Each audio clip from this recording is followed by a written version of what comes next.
come close enough to hear. We're going to get started. I've got a few people coming up to speak today. I'm going to start it off. My name's Haley Cormier. I'm the creator of this event. First off, I'd like to thank you all for taking the time out of your weekend to join me. I really appreciate it. I'm not usually the one to step up into the spotlight, but this is actually a very personal situation for me. After I left my son's father after 10 years, it was financially harder than I ever thought it would be. I tried working full-time jobs, 12-hour shift as a PSW, rarely got any quality time with my son, and I was still always $400 short for all my bills every single month because my expenses were more than my income. Then, when COVID hit, just like many others, I lost my job. I tried to find anything I could, and I couldn't find anything that would provide us enough to live. With no vehicle or childcare, it's a catch-22 situation.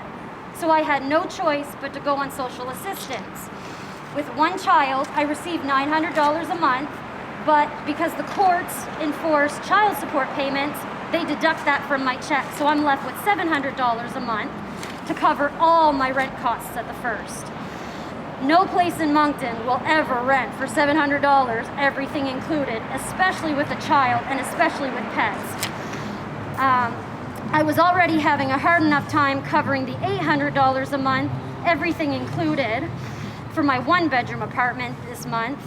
And last month I woke up with a letter on my door from K2 Squared Management Company with a brand new lease and a 2 months notice of my rent being increased to $100, and then the utilities on top of that would be my responsibility. No renovations, nothing was ever fixed in the building. They didn't even have a good working washer and dryer for a 12-unit building.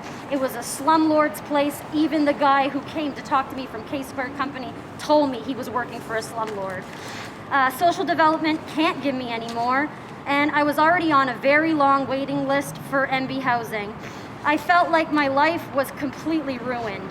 I had no idea how I was not going to end up in the streets. I called the Reynoldsmen, and they confirmed it was all legal, just maybe not moral. Unless you're on a fixed tenancy lease, you have no rights as a tenant. Almost all the places in Moncton are month to month or year to year, but there's no fixed tenancy. I asked the Reynoldsmen, how in the world can I still be put on the streets during a pandemic? And I was told there's nothing put in place for New Brunswick to prevent that. If it wasn't for having so many amazing people in my life helping me, I would be on the streets right now. I was one of the very few lucky ones to receive low-income housing just last week, days before I was to be evicted. But still, so many people are struggling and still waiting for housing.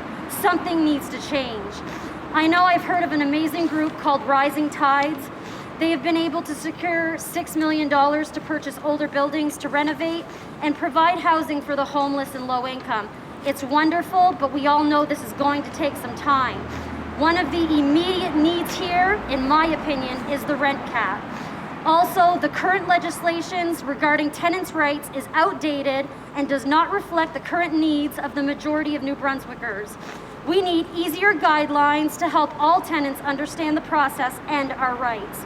There is an amazing group that I've just been informed of called the New Brunswick Coalition for Tenants' Rights.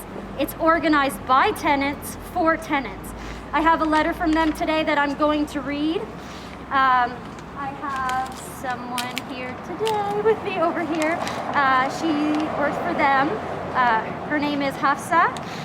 And I have a letter that she had given me to read. Hello everyone, I am here to share a message from the New Brunswick Coalition for Tenants' Rights, a group of tenants across the province who are organizing to demand change. Tenants in New Brunswick have far fewer rights than almost anywhere in the country. There is no rent control and there are no eviction protections. There are over 5,000 people on the waiting list for affordable housing, but the province only plans to build 1,200 units over 10 years. Friends, We are in a pandemic, and yet evictions are continuing. At a time of record high unemployment, the government is allowing record high rent increase. Just last week, a senior citizen saw her rent go up by 50% in Fredericton. Last month, a man in Moncton saw his rent go up by 60%. People in New Brunswick are often spending over half of their income on rent. This is not okay.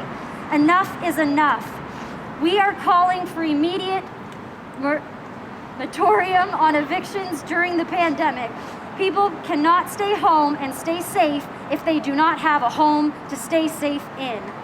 We are calling for a rent freeze during the pandemic and plan to institute comprehensive rent controls. But PC MLAs are telling us that they are not hearing from their constituents.